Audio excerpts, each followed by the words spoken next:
जय श्री राम। आदमी का स्वभाव होता है कि आदमी कुछ जानना चाहता है, जानने की इच्छा। हर व्यक्ति को जानने की इच्छा होती है और दूसरी इच्छा होती है कि लोग मुझे जानें, मैं जानूं और लोग मुझे जानें। तो और लोग मुझे जानें,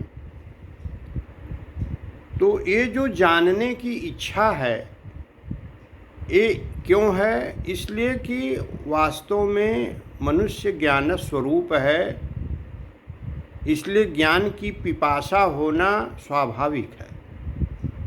वो जानना चाहता है और जब जानते जानते जानते जब वह अपने स्वरूप को जान जाता है तो वह सब कुछ जान जाता है। फिर उससे कुछ बचा नहीं रहता है और फिर वही व्यक्ति जो है साधु संत की श्रेणी में आ जाता है। उसी ज्ञानी को तत्वज्ञानी कहते हैं या तत्वदर्शी कहते हैं या ब्रह्मवेत्ता कहते हैं, ब्रह्मविद कहते हैं, क्योंकि वह जान गया। जानते जानते वह अपने को भी जान गया और इसीलिए जो संत होते हैं वो जीवन भर एक ही काम किए रहते हैं, अपने को जानने का प्रयास करते हैं। संत का यही लक्षण होता है और उनकी सारी गुत्थी सुलझी रहती है। वो सर्वज्ञ होते हैं, सारी समस्याओं का समाधान वास्तव में उनके पास है। क्यों? और वो यही चाहते हैं। उनको भी दुख है, संत भी दुखी होते हैं। क्यों दुखी रहते हैं? क्योंकि उनके यहाँ जो लोग भी जाते हैं वो अपनी तरह तरह की समस्या लेकर के जाते हैं। सांसारिक समस्या लेके जाते हैं, अपने पारिवारिक समस्या लेके जाते हैं। और जिस परिवार को, जिस संसार को छोड़ करके वो संत बने रहते हैं और जीवन भर जो साधना करके उन्होंने जो गुत्थी सुलझाई रहती है और जिस तत्व को जान करके वो परम शांति का लाभ प्राप्त करते रहते हैं, वह तत्व के बारे में पूछने उनसे कोई नहीं जाता। इसलिए वो भी दुखी रहते हैं। वो चाहते हैं कि कोई ऐसा जिज्ञासु हो जो हमसे उस तत्व के विषय में पूछे और हम उसे बताएं। ऐसा कोई मिलता नहीं, इसलिए उनको भी दुख रहता है। जो जाता है वो तरह तरह की समस्या लेकर के जाता है। कोई मंत्री बनना चाहता है, कोई एमएलए एमपी बनना चाहता है, कोई परीक्षा में पास होना चाहता है, कोई अपने लड़के लड़कियों की शादी के विषय में जाता है, कोई नौकरी के विषय में जाता है, कोई अपना मुकदमा जीतने के लिए साधु बाबा के दरबार में जाता है। लेकिन संत से तत्व के बारे में कोई जल्दी जाता नहीं। इक्का दुक्का कोई हो, बिरला हम नहीं कह सकते।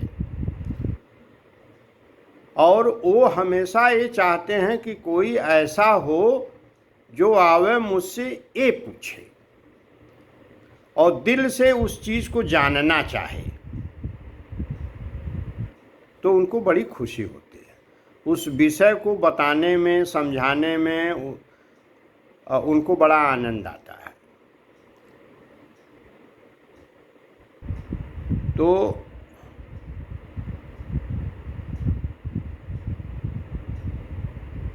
सबसे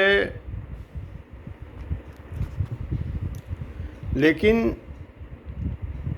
अपनी समस्याओं को लेकर के जो लोग जाते हैं उनकी भी मजबूरी है ये कि वो संसार को बहुत सत्य माने हुए हैं।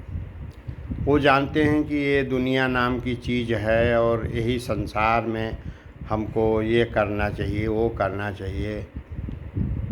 अपने को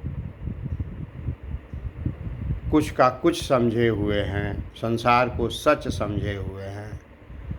इसलिए वो अपनी समस्या का समाधान करने के लिए बाबा जी के पास जाते हैं। लेकिन अगर बाबा जी के पास तत्व जिज्ञासा के लिए जाते तो तत्व की प्राप्ति भी होती, अनुभूति भी होती और उनकी ये समस्याएं भी अपने आप धीरे धीरे सॉल्व हो जाती। क्योंकि तत्व की जब अनुभूति होती है तो ये समस्याएं भी अपने आप धीरे धीरे हल हो जाती हैं और पता भी नहीं चलता है। तो उसकी दृष्टि में कोई समस्या रह ही नहीं जाती वास्तव में, क्योंकि वो तत्व में ही लीन हो जाता है। बाबा जी से सुन करके, चिंतन मनन करके, शास्त्रों का अध्ययन करके फिर वो तत्व की तरफ आगे बढ़ता है और अपने आप ये समस्याएं पीछे छूट जाती हैं और उसका काम भी सब धीरे धीरे धीरे धीरे ईश्वर की कृपा से हल हो जाता है। तो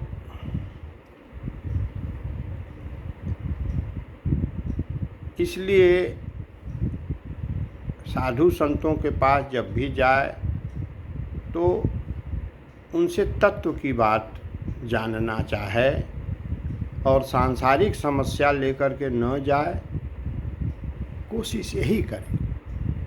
सांसारिक समस्याएं अपने आप ही हल हो जाती हैं। जैसे अग्नि के पास आप बैठते हैं तो आपको आँच अपने आप ही लगता है, ठंडक अपने आप ही दूर हो जाता है।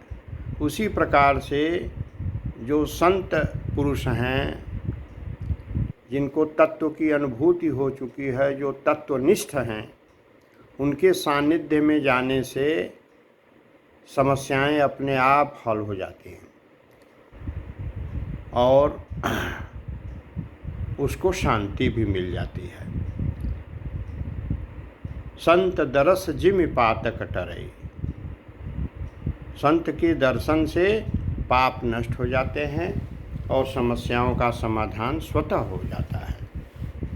जय श्री राम।